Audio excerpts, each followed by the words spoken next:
शुरू से हम ये बात कर रहे हैं कि गूगल का जो सर्च एल्गोरिदम है वो गूगल के लिए बड़ा इंपॉर्टेंट है और कोई भी उस पर अफेक्ट नहीं कर सकता क्योंकि गूगल हज़ारों की तादाद में एम्प्लॉयज़ रखता है और उसमें बहुत सारे लोग जो हैं वो पीएचडी इंजीनियर्स हैं जो इस एल्गोरिदम को डिज़ाइन करते हैं, इसको बेहतर करते हैं, इसको इम्प्रूव करते हैं। उसकी एक ही कोशिश है कि वो किसी भी तरह से किसी को अफेक्ट ना होने दे, क्योंकि अगर किसी को भी गूगल का एल्गोरिदम समझ आ गया तो होगा ये कि वो जो सिर्फ वो चंद लोग जिनको एल्गोरिदम समझ आ गया वो रैंक करना शुरू कर देंगे अपनी वेबसाइट्स को, बाकी लोग पीछे रह जाएंगे।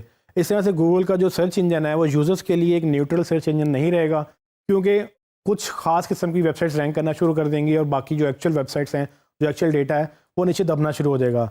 गूगल की शुरू से लेके अब तक 20 साल हो गए हैं, एक ही जद्दोजहद है कि कोई उसके एल्गोरिदम को बीट ना कर सके, इसलिए वो रोज़ाना अपडेट करता है, चेंज करता है, ट्रैक करता है, बैन करता है लोगों को जो भी उसको चीट करने की कोशिश करते हैं। उन सबको जो है ना वो गूगल एज अ फाइट या एज अ वॉर, यानी कि जंगी बुनियादों पे जो है ना उसको ठीक करता है।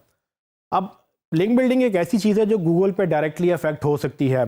गूगल नहीं चाहता कोई मैनिपुलेट करे, लेकिन लिंक बिल्डिंग अगर आप अच्छी कर लें तो आप ऊपर आ सकते हैं। ये एक तरह से चीटिंग है। हमने ग्रे हैट, वाइट हैट और ब्लैक हैट की बात की थी। तो ग्रे हैट टेक्निक में ये फॉल करता है कि आप थोड़ा सा पुश करते हैं लेकिन नेगेटिव 2 नंबरी भी नहीं करते हैं। ब्लैक हैट तो टोटल मना है, बट ग्रे हैट में ये चीज़ें फॉल करती हैं जब आप इसको थोड़ा सा पुश ज़बरदस्ती करते हैं।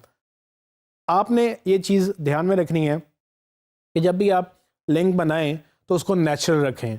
नेचुरल लिंक्स जो हैं बेसिकली वो कैसे हो सकते हैं? नेचुरल लिंक्स बनाने के लिए आपको ये देखना होता है कि आप किसी एक तरह से पैटर्न ना डेवलप करें, क्योंकि गूगल के पास machine learning algorithms, artificial intelligence इतनी पावरफुल हैं, अब तो बहुत ज़्यादा पावरफुल है कि वो ट्रैक कर सकता है कि कौन से लिंक्स नेचुरल वेबसाइट से आ रहे हैं, कौन से लिंक्स आपने ज़बरदस्ती बनाए हैं, या कौन से 2 नंबर लिंक्स उसको लग रहे हैं।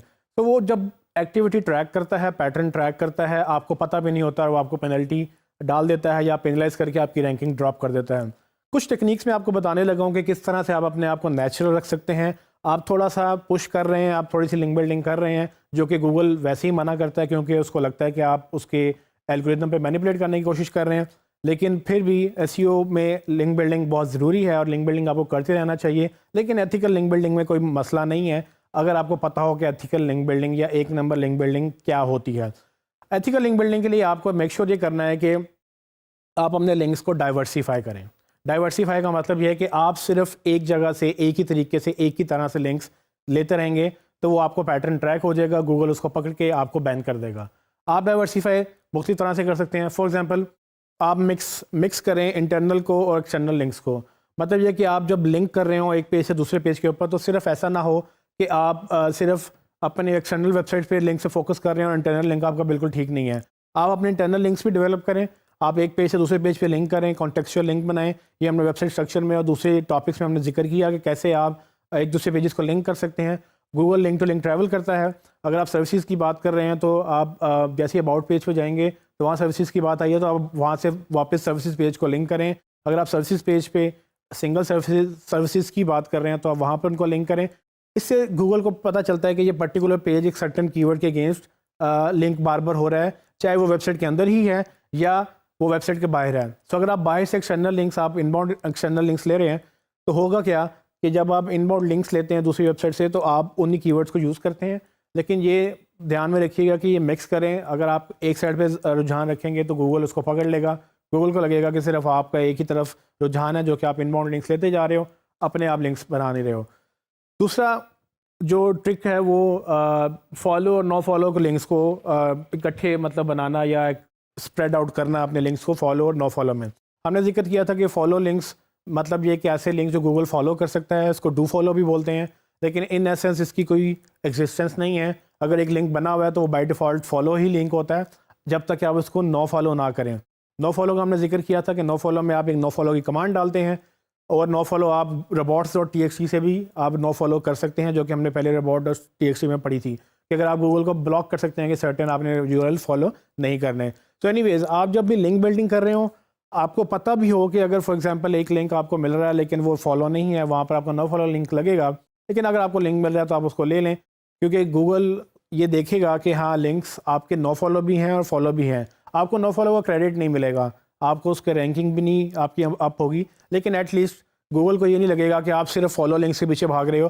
गूगल को लगेगा कि आप नेचुरली फॉलो भी मिल रहे हैं तो नो फॉलो भी मिल रहे हैं। तो लोग तो बल्कि ये कहते हैं कि अब नेचुरली नो फॉलो ज़्यादा होते हैं।